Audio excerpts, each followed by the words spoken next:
गरुड़ पुराण की चेतावनी 28 नरकों की यात्रा एक आत्मा की कहानी। यह कथा किसी एक व्यक्ति की नहीं बल्कि हर उस आत्मा की है जो अपने जीवन में किए गए कर्मों को हल्के में लेती है। गरुड़ पुराण कहता है, मनुष्य जैसा कर्म करता है वैसा ही फल मृत्यु के बाद भोगता है। मृत्यु के बाद ना तो धन साथ जाता है, न रिश्ते, न पद, न अहंकार। साथ जाता है तो केवल कर्म। कर्मों का लेखा जोखा। यह कथा उसी लेखा जोखा की है। मृत्यु का क्षण। गांव का नाम था धर्मपुर। वहां रहने वाला रामदीन जीवन भर अपने आप को बहुत चतुर समझता रहा। झूठ बोलना, सम्मान, बात, रिश्ते लेना, मजदूरी, स्त्रियों का अपमान, पुरुषत्व, गरीबों को सताना, ताकत, माता पिता की उपेक्षा, आधुनिक सोच।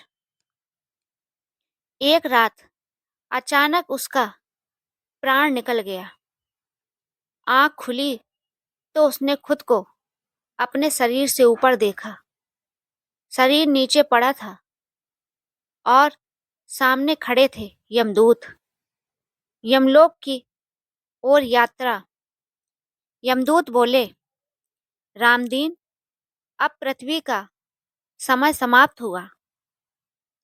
चलो, यमलोक में तुम्हारे कर्मों का निर्णय होगा। रास्ते में रामदीन ने देखा, असंख्य आत्माएं रो रही थीं, चीख रही थीं, भागना चाहती थीं, लेकिन कोई बच नहीं पा रहा था। यमराज का दरबार। यमराज सिंहासन पर विराजमान थे। सामने चित्रगुप्त, जिनके पास कर्मों का पूरा लेखा था। चित्रगुप्त बोले, हे यमराज, इस आत्मा ने अनेक पाप किए हैं। इसे गरुड़ पुराण के अनुसार 28 नरकों में से कई में जाना होगा। रामदीन कांप उठा। 28 नरकों की यात्रा कथा रूप में। तमिस्त्र नरक, अंधकार का नरक, जो दूसरों को धन छीनते हैं, धोखा देते हैं, उन्हें इस नरक में घोर अंधकार में रखा जाता है। रामदीन को अंधेरे में फेंक दिया गया। न रोशनी, न दिशा, बस डर। अधंत मिस्र नरक, माता पिता को कष्ट देने वालों के लिए। यहाँ अंधकार के साथ मानसिक पीड़ा भी होती है। रामदीन को अपने माता पिता की रोती हुई आंखें दिखने लगीं। रौरव नरक, हिंसा करने वालों को नरक। यहाँ भयानक जीव आत्माओं को नोचते हैं। रामदीन चीखता रहा, मुझे माफ कर दो। महारौख नरक, निर्दयी और क्रूर लोगों के लिए यहाँ पीड़ा 1000 गुना होती है। कुंभिपाक नरक, निर्दोषों को सताने वालों को उबलते तेल में डाला जाता है। कालसूत्र नरक, धर्म का उपवास करने वालों को जलते हुए लोहे की रेखाओं पर चलाया जाता है। आशीपत्र वन नरक, झूठे वचन और छल करने वालों के लिए यहाँ तलवार जैसे पत्तों वाला जंगल होता है। सूकर मुख नरक, न्याय को कुचलने वाले शासकों के लिए। अंधकूप नरक, अहंकारी और दुष्ट लोग एक अंधे कुएं में गिराए जाते हैं।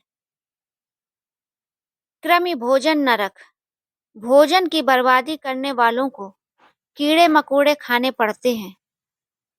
संजीवनी नरक, बार बार मारकर जीवित किया जाता है ताकि पीड़ा कभी समाप्त न हो। तामिसक नरक, विश्वासघात करने वालों के लिए। लोह शंकु नरक, चोरों और डकैतों के लिए। सालमली नरक, स्त्रियों का शोषण करने वालों के लिए। यहाँ सबसे भयावह नरकों में से एक है वज्रकंटक नरक। निर्दोष जीवों की हत्या करने वालों को कांटों पर घसीटा जाता है। पुए वह नरक, गंदे कर्म और दुर्व्यसन वालों के लिए। यहाँ सड़ी हुई नदियां होती हैं। प्राण रोध नरक, जानबूझकर किसी की मौत का कारण बनने वालों के लिए। विसर्जन नरक, पशु पक्षियों को व्यर्थ मारने वालों के लिए। लालाभच्छ नरक, मांस मदिरा में लिप्त लोगों के लिए। सारमेय नरक, चोरी और बेईमानी से कमाने वालों के लिए। अवीची नरक, घोर पापियों का अंतिम नरक। यहाँ कोई राहत नहीं। अपान नरक, नशा फैलाने वालों के लिए। छार कर्दम नरक, अपमान और निंदा करने वालों को नमक के कीचड़ में डुबोया जाता है। रक्षोगढ़ भोजन नरक, मानवता खो चुके लोगों के लिए। शूलप्रोत नरक, पीठ पीछे वार करने वालों के लिए। दंडसूक नरक, क्रोधी और हिंसक लोगों के लिए। अवट नरक, आत्महत्या और दूसरों को आत्महत्या के लिए मजबूर करने वालों के लिए। पर्यावर्तन नरक, बार बार वही पीड़ा दोहराई जाती है जब तक कर्म का फल पूरा ना हो जाए। अंतिम पश्चाताप, सभी नरकों से गुजरने के बाद रामदीन रो पड़ा। काश मैंने जीवन में धर्म को समझा होता। यमराज बोले, मनुष्य को मृत्यु के बाद नहीं, जीवन रहते सुधरना चाहिए। कथा का संदेश, गरुड़ पुराण डराने के लिए नहीं, जगाने के लिए है। पाप से बचो, धर्म अपनाओ, माता पिता का सम्मान, स्त्री की मर्यादा, ईमानदारी, यही मोक्ष का मार्ग है। दोस्तों, अगर आपको ये कहानी पसंद आई हो व ज्ञानवर्धक लगी हो तो please like subscribe my channel अद्भुत कहानियाँ। प्लीज़ सब्सक्राइब करिए। मैं इसी तरह की ज्ञानवर्धक कहानियाँ आपके लिए लाती रहूँगी।